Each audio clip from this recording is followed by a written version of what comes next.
प्रिय विद्यार्थियों, आज अपन इकोनॉमिक्स की लेक्चर सीरीज में जो अगला टॉपिक लेकर आए हैं वो है बीए पार्ट थर्ड ईयर का पेपर फर्स्ट, जिसके सिलेबस के बारे में अपन डिस्कशन करेंगे। इस पेपर का नाम है money, banking and public finance, यानी मुद्रा, बैंकिंग तथा सार्वजनिक वित्त या लोक वित्त। इसके बारे में अपन अध्ययन करेंगे।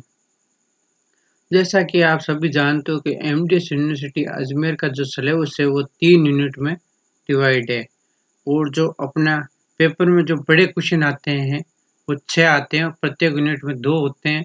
उन प्रत्येक यूनिट 2 में से एक क्वेश्चन करना होता है, यानी हर यूनिट से अपने एक बड़ा क्वेश्चन 20-20 नंबर का करना होता है। तो अपन बात करते हैं अब यूनिट फर्स्ट की। यूनिवर्सिटी ने यूनिट वाइज जो सिलेबस है उसके अंदर भी अलग अलग भागों में डिवाइड कर रखा है।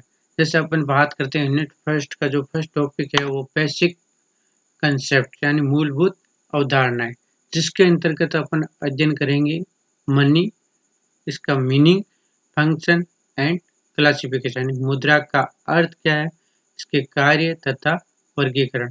फिर अपन पढ़ेंगे कि मनी के संबंध में जो ग्रेसम लॉज यानी ग्रेसम का जो नियम दिया था उसके बारे में अध्ययन करेंगे। इसका तीसरा टॉपिक है वो है role of money in capitalist, socialist and mixed economy, यानी पूंजीवादी, समाजवादी तथा मिश्रित अर्थव्यवस्था में मुद्रा की क्या भूमिका है, इसके बारे में अपन अध्ययन करेंगे।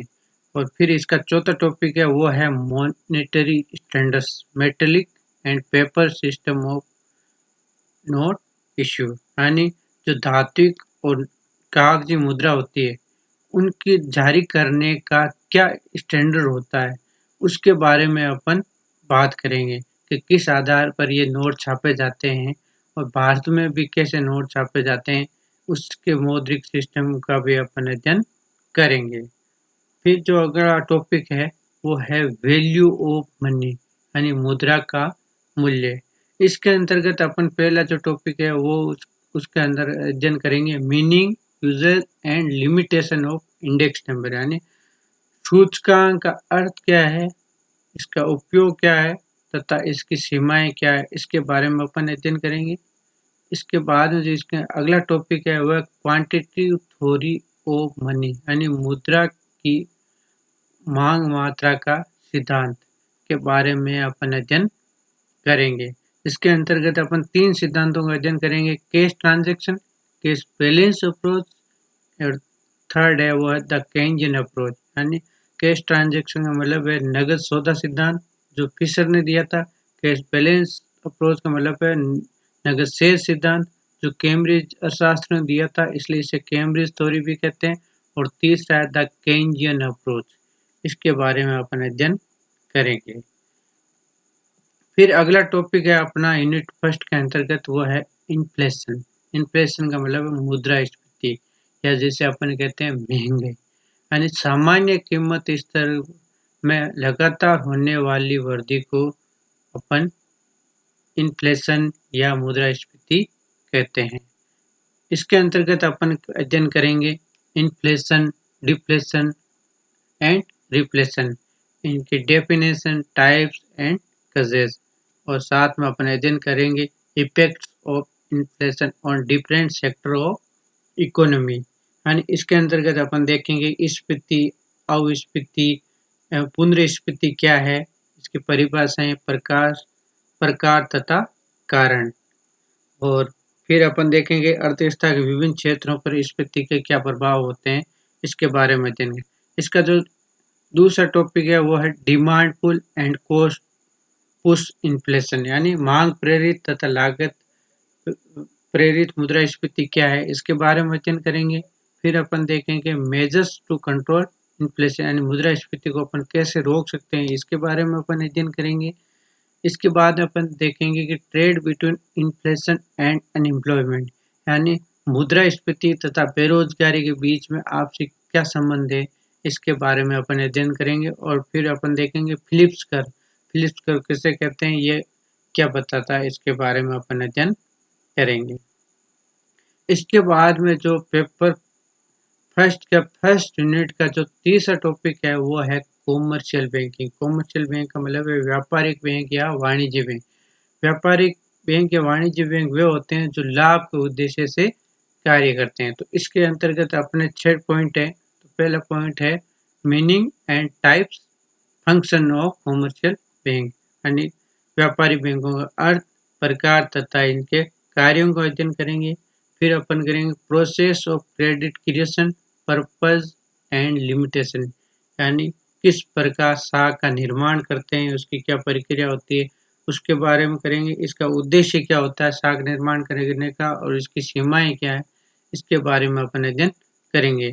फिर अपन अध्ययन करेंगे liabilities and assets of banks, यानी बैंक की देनदारियां लेनदारियां, इनके बारे में अपन अध्ययन करेंगे।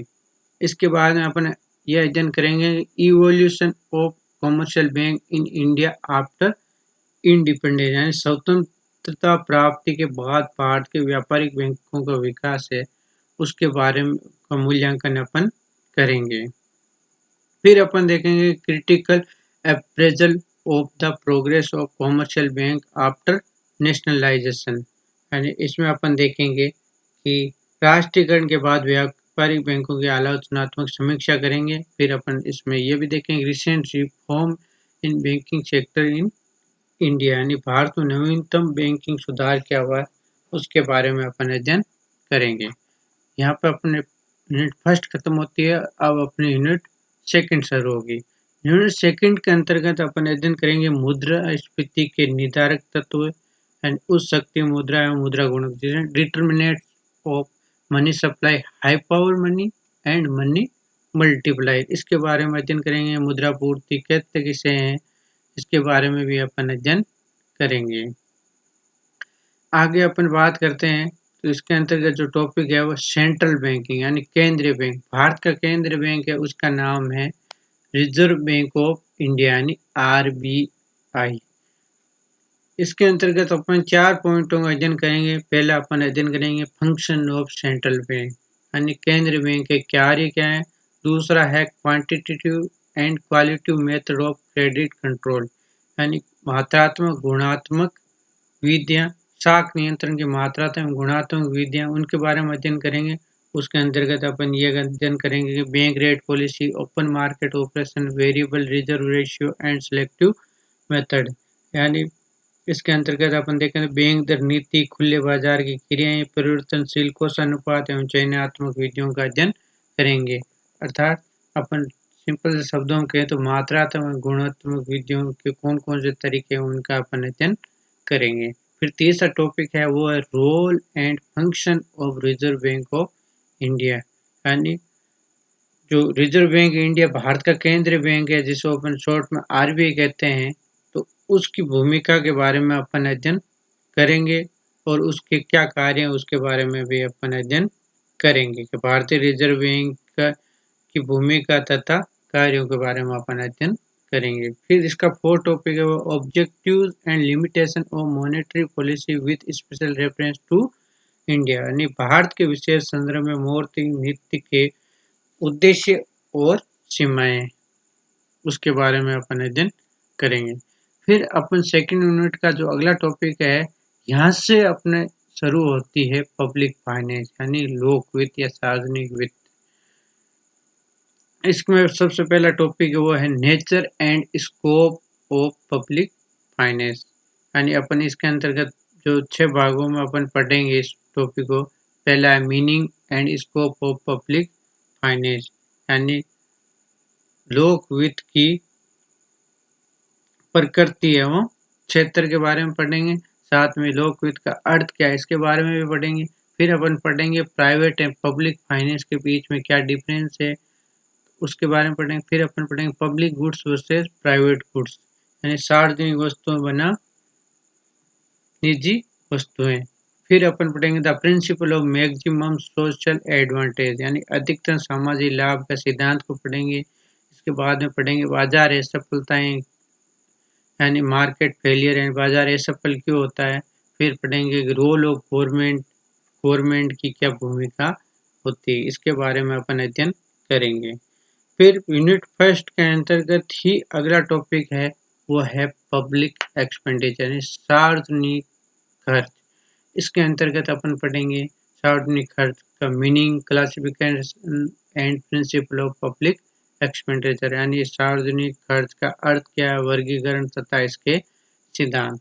इसके बाद में अपन पढ़ेंगे cannons and effect of public expenditure, यानी कैनन को कहीं पे सिद्धांत भी कहते हैं और कहीं कहीं पे नियम भी कहा गया, यानी सार्वजनिक खर्च के नियम तथा प्रभाव के बारे में अपन अध्ययन करेंगे। फिर अपन देखेंगे trends in public expenditure and causes of growth in public expenditure in India, यानी अपन ये देखेंगे कि भारत के सार्वजनिक व्यय की प्रवृत्तियां एवं वृद्धि के कारण क्या है, क्यों भारत का सार्वजनिक व्यय बढ़ रहा है, और इसके बारे में भी अपन अध्ययन करेंगे। इसके बाद में अपनी शुरू होती है यूनिट थर्ड। यूनिट थर्ड का जो पहला टॉपिक है वो है टैक्सेशन, यानी करारोपण।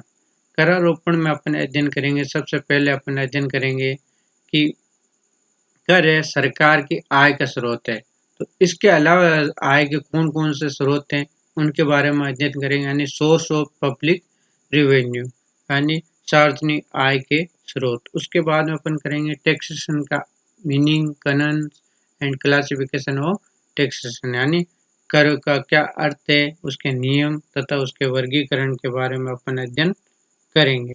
इसके बाद में अपन अध्ययन करेंगे डिवीजन ऑफ टैक्स बर्डन, यानी कर भार का विभाजन है वो किस प्रकार होता है, या कर भार का वितरण कैसे होता है, इसके बारे में अध्ययन करेंगे। और उसके ये दो सिद्धांत दिए गए हैं, द बेनिफिट, पहला है द बेनिफिट थ्योरी और सेकंड है द एबिलिटी टू पे अप्रोच। तो इसका मतलब है कि जो कर भार का वितरण किस प्रकार होता है, इसके लिए दो सिद्धांत दिए या किस प्रकार होना चाहिए। इसके लिए पहला है लाभ का सिद्धांत और दूसरा है भुगतान सामर्थ्य का सिद्धांत। लाभ का सिद्धांत ये कहता है कि लाभ के अनुसार जो जिस व्यक्ति को जितना लाभ होता है उस व्यक्ति को उतना कर का भुगतान करना चाहिए, यानी जिसको ज्यादा लाभ उसको ज्यादा भुगतान करना चाहिए, जिसको कम लाभ होता है उसको कम भुगतान करना चाहिए। जबकि एबिलिटी टू पे अप्रोच कहती है कि जिसकी भुगतान सामर्थ्य ज्यादा होती है, जिसकी भुगतान करने की क्षमता ज्यादा होती है उसे ज्यादा भुगतान करना चाहिए, जिसकी क्षमता कम होती है उसको भुगतान कम करना चाहिए, यानी उसको कम टैक्स देना चाहिए, जिनकी क्षमता कम हो और जिनकी ज्यादा क्षमता उनको ज्यादा टैक्स देना चाहिए। फिर अपन पढ़ेंगे impact, incidence and shifting of taxes, यानी कराघात, करापात एवं कर विवर्तन के बारे में। फिर अपन पढ़ेंगे टैक्सेस कैपेसिटी, यानी कर क्षमता। फिर अपन देखेंगे इफेक्ट ऑफ टैक्सेशन, यानी इफेक्ट करों के क्या प्रभाव पड़ते हैं, इसके बारे में अध्ययन करेंगे। फिर अपन देखेंगे characteristics of a good tax system, यानी अच्छी कर प्रणाली क्या विशेषताएं हैं, इसके बारे में अध्ययन करेंगे। और टैक्सेशन का टॉपिक का जो अंतिम आठवां है भाग है वो है major trends in taxation, tax revenue of the central and state government of Rajasthan, यानी केंद्र एवं राजस्थान सरकार की कर आय की प्रमुख प्रवृत्तियां क्या रही है, इसके बारे में अपन अध्ययन करेंगे। इसके बाद में जो अपना अगला टॉपिक है यूनिट थर्ड के अंतर्गत वो है पब्लिक डेब्ट एंड फाइनेंस एडमिनिस्ट्रेशन, जिसके अंतर्गत अपन अध्ययन करेंगे कि सोर्स ऑफ पब्लिक बोरोइंग, यानी सरकार जो उधार लेती है उसके क्या स्रोत हैं। इफेक्ट ऑफ पब्लिक डेब्ट, यानी सरकार जो सार्वजनिक ऋण है उसके क्या प्रभाव पड़ते हैं। मेथड्स ऑफ पब्लिक डेब्ट रिडेम्पशन, यानी ऋण परिशोधन की क्या विधियां हैं, क्या तरीके हैं, उसके बारे में अध्ययन करेंगे। और फिर अपन देखेंगे ग्रोथ ऑफ इंडियाज पब्लिक डेब्ट, यानी भारत के सार्वजनिक ऋण में वृद्धि है उस क्यों हो रही है, इसके बारे में अपन अध्ययन करेंगे। अब अपना अंतिम टॉपिक है वो है बजट। जैसे कि बजट आप सभी जानते हैं कि राजस्थान सरकार, राज्य सरकार का भी बजट होता है और केंद्र सरकार का भी बजट होता है। बजट के अंतर्गत अपन पढ़ेंगे the public budget kinds of budget, यानी सार्वजनिक बजट में पढ़ेंगे कि सार्वजनिक बजट किसे कहते हैं, और साथ में अपन ये देखेंगे बजट के प्रकार। फिर अपन देखेंगे economic classification, functional classification of the budget, यानी बजट का आर्थिक एवं कार्यात्मक वर्गीकरण पढ़ेंगे। फिर अपन पढ़ेंगे preparation and passing of budget in India, यानी भारत में बजट किस प्रकार बनाया जाता है तथा कैसे पास होता है, इसकी प्रक्रिया का भी अध्ययन अपन करेंगे। Various concept of budget deficit यानी बजट घाटे से संबंधित विभिन्न अवधारणाओं का अध्ययन करेंगे, जैसे राजकोषीय घाटा क्या, राजस्व घाटा क्या, प्राथमिक घाटा क्या, इनके बारे में भी अपन अध्ययन करेंगे। फिर अपन पढ़ेंगे recent budget of the central and state government यानी केंद्र एवं राज्य सरकार का नवीनतम बजट के बारे में अपन अध्ययन करेंगे। तो ये बहुत ही सिंपल अपना सिलेबस और बहुत ही सिंपल टॉपिक है। तो पहले अपन ये सिलेबस के बारे में अपने को पता होना बहुत ज़रूरी होता है। किसी भी प्रिपरेशन करें, चाहे अपन बीए के एग्जाम की करें या कंपटीशन के करें, तो इसलिए मैंने ये एक सिलेबस के डिस्कशन के ऊपर एक लेक्चर बनाया है। तो मैं समझता हूँ आपके लिए उपयोगी होगा। Thank you.